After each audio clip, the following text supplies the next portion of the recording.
एक गांव में सूर्या नाम का एक सेठ रहता था।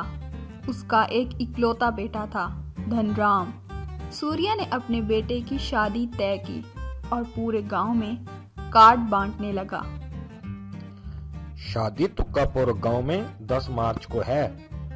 आपको अपने परिवार के साथ जरूर आना होगा, भूलना नहीं। अगले दिन सेठ जी ने एक बस ड्राइवर को बुलाया ताकि रात के लिए बस की बुकिंग करा दे। अच्छा, तो तुम बस ड्राइवर हो? बस तो ठीक ठाक है ना तुम्हारी? जी हुजूर, बस बहुत बड़ी और नहीं है। परसों शादी है, कल सवेरे ही हमें जाना होगा। तुक्कापुर गांव जाना है, शाम को पहुंचना है। कितने पैसे लोगे? साहब वैसे तो 10,000 लगेंगे, पर आप 8,000 दे देना। ठीक है, कल सुबह 8 बजे तक बस आ जानी चाहिए। देर न करना, दूल्हा देर से गया तो ठीक नहीं होगा। ड्राइवर ठीक है कहकर चला गया। थोड़ी देर के बाद सूर्या सेठ के घर के बाहर एक बस आकर रुकी। उसमें ड्राइवर उतरकर सूर्या सेठ के पास आया। सेठ जी, मेरा नाम कालिया है। मैंने नया बस खरीदा है। ये जानकर कि आपको बस की जरूरत है, मैं आपके पास आया हूँ। अरे भाई, एक बस तय किया है अभी 8,000 में। अब तुम्हारी जरूरत नहीं है। 8,000 में? इतना ज्यादा? आप मुझे सिर्फ 4,000 ही दे देना।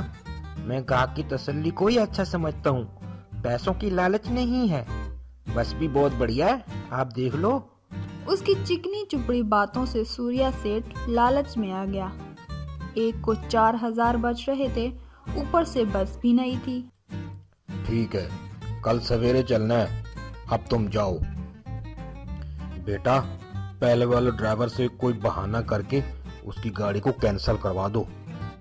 अगले दिन सुबह सवेरे सब बस में चढ़कर बैठ गए। ड्राइवर सीट पर बैठकर कालिया गाने गाने लगा।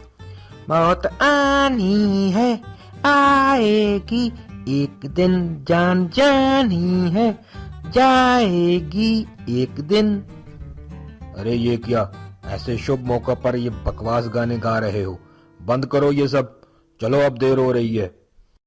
सब बैठ गए ना? ठीक से देख लो। मैं भी बैठ गया हूँ ना, देख लो अच्छी तरह। तुम बैठे तो हो, सब बैठ गए हैं। अब चलो, भी देर हो रही है। बस वहां से चल पड़ी।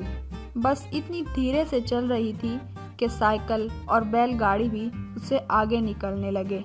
लेकिन कालिया अपनी ही धुन मगन आहिस्ता आहिस्ता गाड़ी चला रहा था। सेठ की पत्नी से रहा न गया और उसने कहा, ये क्या, इतनी धीरे चला रहे हो? ऐसे चलोगे तो कल पहुंचेंगे। बस फिर क्या था, गाड़ी तेज रफ्तारी से जाने लगी। एक जगह रेलगाड़ी की पटरी को पार करते हुए रेलगाड़ी से टकराते टकराते बची। अंदर सब डर के मारे रुको रुको कहकर चिल्लाने लगे। थोड़ी देर बाद बड़ी मुश्किल से कालिया ने बस की स्पीड कम की। ये क्या, मैं धीरे चला रहा था तो आपने ही तेज चलाने को कहा। अब मैं तेज चला रहा हूँ तो रोको रोको कह रहे हो। मुझे कंफ्यूज मत करें। अरे भाई, मीडियम स्पीड से चलाओ, वही बहुत है। सेठ ने कहा कि बस रोको, हमें टॉयलेट जाना है। मगर कालिया ने बस ना रोकी, बल्कि कहा, यहाँ जाओगे तो पर्यावरण दूषित होगा। पर्यावरण की रक्षा करना हमारा धर्म है। मैं जहाँ रोकूं वहीं बाथरूम जाएं।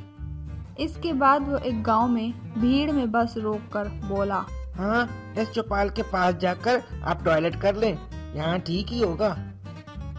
अरे मूर्ख, सारा जंगल छोड़कर यहाँ सारे लोगों के बीच में करने को कहते हो? शर्म नहीं आती तुम्हें? किसी ढाबा के पास जाकर रोको, हम वहीं कर लेंगे। फिर बस एक ढाबा के पास जाकर रुकी।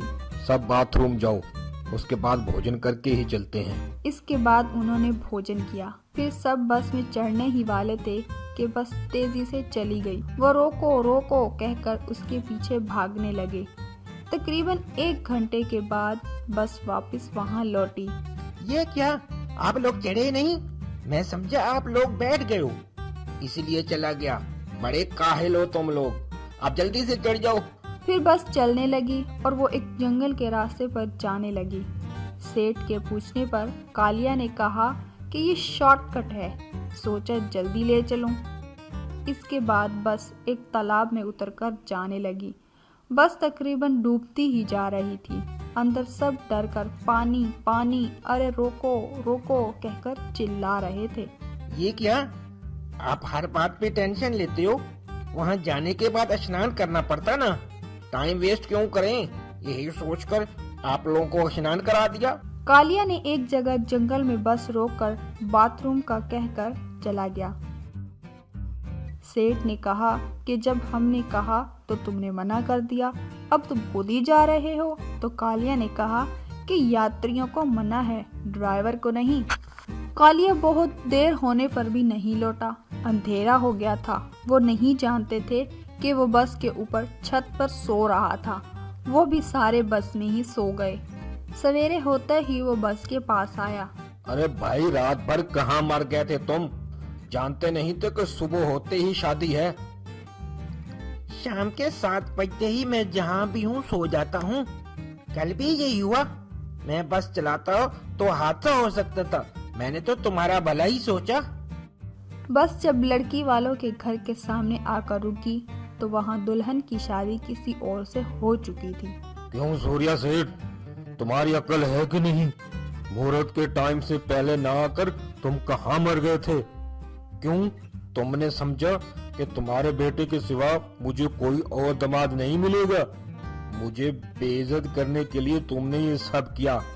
बारात लेकर आया हो, चलो जाओ यहाँ से। इतने में एक एम्बुलेंस वहां आकर रुकी। उसमें से 2 वार्ड बॉय और सेठ जिसने ड्राइवर से बात की थी वो सब उतरे। सेठ साहब, ये एक पागल है। पागल खाने से भागकर मेरी बस चुरा कर ये आपके पास आया है। सेठ साहब, आप चिंता न करें, एक और शादी करें, तब भी मुझे बुलाना, मैं ही आपकी सेवा करूंगा और जहाँ कहेंगे वहीं बस रोकूंगा। चलो चलो चलो, हम चलते हैं। यूं वो वैन में बैठकर चला गया। इसे कहते हैं पैसे बचाकर रिश्ता गंवाना। Thanks for watching friends. कैसी लगी आपको आज की हमारी ये कहानी? मज़ीद इस तरह की वीडियोस देखने के लिए हमारे चैनल सुंदर स्नूर कार्टून नेटवर्क को सब्सक्राइब करें और साथ ही बेल आइकन को भी प्रेस करें, जिससे आपको नई वीडियो का नोटिफिकेशन मिल जाएगा।